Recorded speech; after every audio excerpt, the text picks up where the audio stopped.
Assalamualaikum warahmatullahi ta'ala wabarakatuh. Alhamdulillah, para teman, para sahabat yang dirahmati oleh Allah subhanahu wa ta'ala.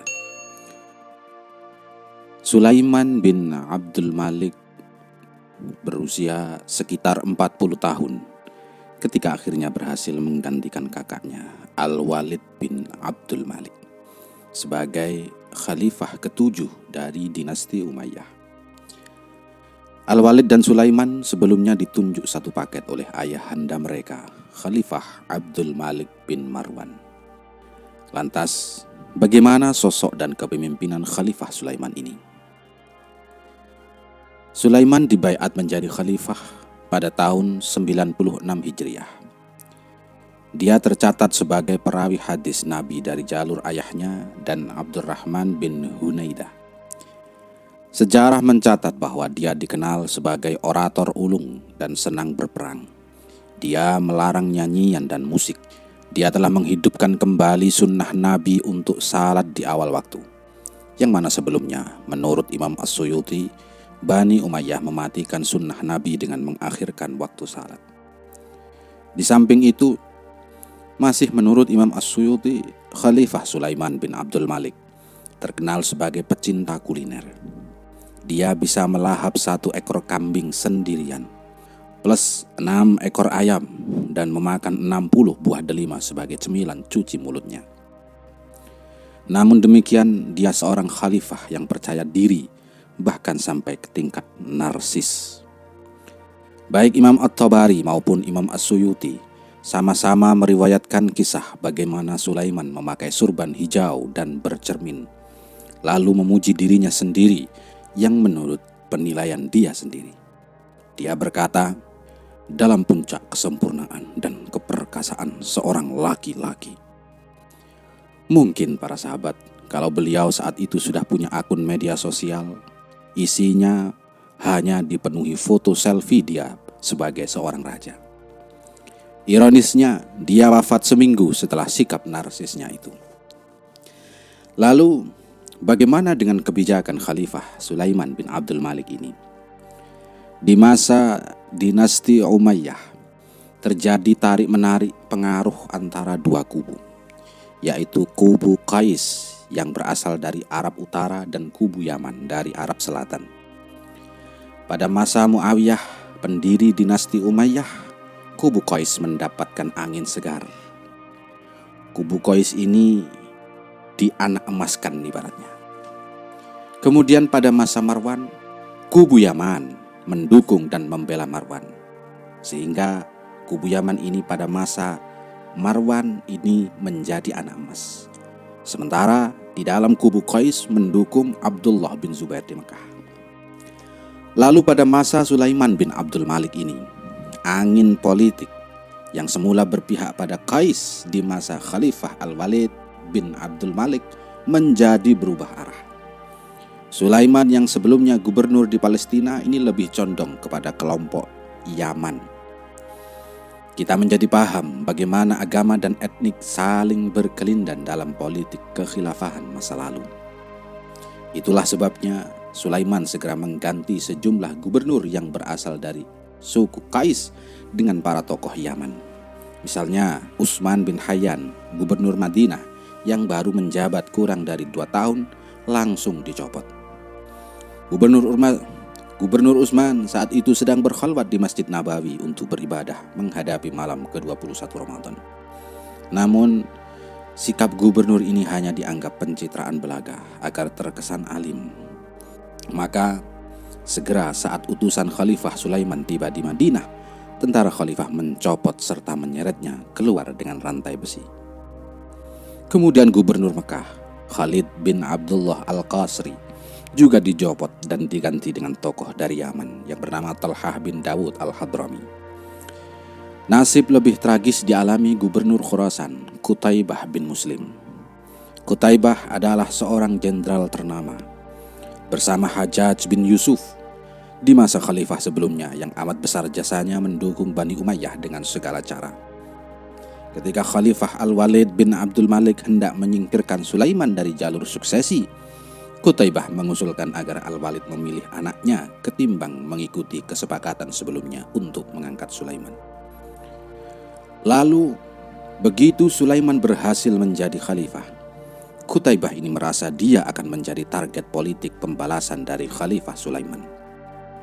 Begitulah nasib pejabat saat itu, tergantung dengan politik khalifah yang baru. Dari nasib baik sebagai pejabat ternama bisa berubah seketika menjadi pesakitan atau kehilangan nyawa dan segalanya dalam sekejap. Qutaibah sadar gentingnya posisinya. Lantas dia pun mendahului dengan mengirim 3 surat berbeda kepada khalifah, yang isinya selain menceritakan loyalitas dan kontribusinya kepada khalifah yang lama, Qutaibah juga meminta jaminan agar posisinya sebagai gubernur Khurasan tidak diutak-atik. Qutaibah sedikit mengancam dan siap memberontak seandainya khalifah mencopotnya. Sebagai jenderal perang, Khalifah Sulaiman cukup cerdik menghadapi Qutaibah. Dia lalu mengirim utusan kepada Qutaibah yang menjanjikan agar Qutaibah tetap menjadi gubernur. Namun, Qutaibah yang keburu panik dan gelisah sudah tidak sabar menunggu kepastian datangnya utusan khalifah menjawab suratnya. Qutaibah, sebagaimana dilaporkan dengan sangat rinci oleh Imam At-Tabari, mengumpulkan pasukannya dan menyatakan berontak dari Khalifah Sulaiman. Pasukannya terdiam, tidak mengikuti ajakan dari Qutaibah. Dan Qutaibah menjadi marah dan mulai nyinyir sana-sini menyasar ke kelompok tertentu dalam pasukannya. Alih-alih mendukung sang jenderal yang juga seorang gubernur, pasukannya menjadi marah. Apalagi utusan Khalifah Sulaiman tiba dan ternyata Khalifah tetap mempertahankan Qutaibah sebagai gubernur. Qutaibah terkejut dengan strategi politik Khalifah Sulaiman. Pasukannya sendiri sudah semakin naik pitam. Ternyata jelas sudah bahwa yang berkhianat itu Qutaibah, bukan Khalifah Sulaiman. Akhirnya malah pasukannya yang memberontak melawan Qutaibah dan kemudian memenggal kepala sang gubernur dan mengirimkannya kepada Khalifah Sulaiman. Ikut dibantai oleh pasukannya sendiri adalah keluarga Qutaibah, termasuk saudara dan anaknya. Strategi Khalifah Sulaiman memecah sendiri pasukan Qutaibah dan meminjam tangan para komandan di lapangan untuk menghabisi Qutaibah. Ini namanya nabok nyilih tangan. Tumindak olo kanti kongkonan wong liya. Melakukan perbuatan jelek dengan meminjam tangan orang lain. Meski demikian, meminjam tangan orang lain itu bisa jelek dan juga bisa untuk tujuan yang mulia.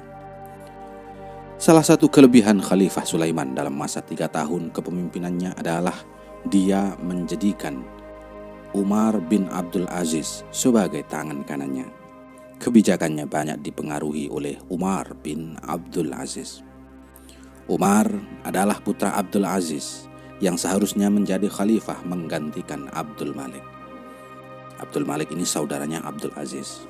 Namun Abdul Aziz wafat terlebih dahulu. Dan kini putranya Abdul Aziz, yaitu yang bernama Umar, ketiban wahyu ke Prabon. Karena peranannya membuka jalur kekuasaan kepada Umar bin Abdul Aziz, inilah Imam Suyuti memuji Khalifah Sulaiman dan menganggapnya sebagai salah satu khalifah terbaik dari kalangan dinasti Umayyah. Bahkan Khalifah Sulaiman tidak menunjuk anaknya sebagai penggantinya, seolah memutus tradisi sebelumnya, tetapi malah menunjuk Umar bin Abdul Aziz sebagai penggantinya. Nah, bagaimana kisahnya? Setelah 3 tahun memerintah, Khalifah Sulaiman jatuh sakit. Salah seorang penasihatnya bernama Raja bin Haywah terbukti berhasil mempengaruhi khalifah untuk bertindak benar dalam urusan suksesi kepemimpinan ini. Sulaiman semula hendak menunjuk anaknya, namun anaknya yang bernama Muhammad bin Sulaiman saat itu berusia 12 tahun. Nah, Raja bin Haywah menolak ide Khalifah Sulaiman ini. Bagaimana dengan anakku yang lain yang bernama Daud bin Sulaiman? Tanya Khalifah Sulaiman. Raja bin Haywah pun menjawab, wah paduka, dia sedang berperang di Konstantinopel. Terlalu jauh jaraknya untuk dipanggil pulang. Dan kita tidak tahu apakah dia masih hidup atau sudah wafat. Lantas Raja bin Haywah menyarankan Khalifah Sulaiman memilih Ar-Rajulus Saleh, seorang lelaki yang saleh. Khalifah memahami bahwa yang dimaksud itu adalah Umar bin Abdul Aziz. Tapi keluargaku, keturunan Abdul Malik tidak akan menerimanya, karena Umar itu adalah keturunan Abdul Aziz, meski memang sama-sama putra Marwan bin Hakam. Sambung Khalifah yang agaknya masih tetap galau. Maka langkah kompromi pun langsung diambil. Sebagaimana Marwan dan Abdul Malik yang menulis dua nama pengganti mereka secara berurutan, Khalifah Sulaiman menulis dua nama, yaitu Umar bin Abdul Aziz, dan setelahnya akan digantikan oleh Yazid bin Abdul Malik. Langkah ini berhasil mencegah Hisham bin Abdul Malik yang sangat ambisi berkuasa untuk naik sebagai khalifah. Namun berbeda dengan Marwan dan Abdul Malik, surat penunjukan kedua orang tersebut ditulis dalam surat tertutup. Keluarga Umayyah diminta berbaiat kepada nama-nama yang tercantum dalam surat yang tersegel tanpa mereka tahu siapa nama-nama itu. Dengan cara ini, mereka khawatir seandainya menolak berbaiat, padahal jangan-jangan nama mereka lah yang disebut dalam surat itu. Bahkan Sulaiman telah memerintahkan bahwa barang siapa yang menolak, maka akan dipenggal kepalanya. Akhirnya mereka kemudian menerima dan berbaiat semuanya. Ketika Khalifah Sulaiman wafat, Raja bin Haywah membacakan isi surat tersebut. Ucapan yang sama namun dengan reaksi berbeda dicatat oleh Imam At-Tabari. Ketika nama Umar bin Abdul Aziz dibacakan sebagai pengganti khalifah, Umar tertunduk lemas dan spontan berucap, "Inna lillahi wa inna ilaihi raji'un." Umar memandang ini sebagai musibah besar karena terpilih menjadi khalifah. Sementara itu, wajah Hisham bin Abdul Malik pun tertunduk lemas dan spontan juga berucap, "Inna lillahi wa inna ilaihi raji'un." Lah, kalau Hisham ini sebagai ungkapan kekecewaan akibat tidak terpilih menjadi khalifah. Lantas, bagaimana kepemimpinan khalifah yang terbaru atau terpilih, yaitu Umar bin Abdul Aziz? Mungkin kita akan mengaji lagi sejarah politik Islam. Demikianlah, wallahu a'lam bishawab. Wassalamualaikum warahmatullahi wabarakatuh.